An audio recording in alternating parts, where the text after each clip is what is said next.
Looking for a great hosting solution? Check our website for prices.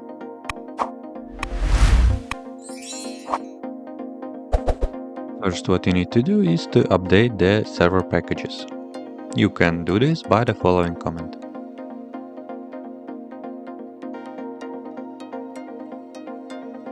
To install DoubleCommander on Ubuntu, open a terminal and run the following command.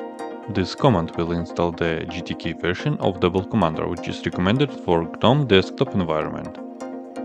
Once the installation is complete, you can start DoubleCommander by tapping Next command. Else, you will need to go into your desktop environment and find there the DoubleCommander by the icon. You can start to work with it now. That's it. If you have any question, please leave them in the comments.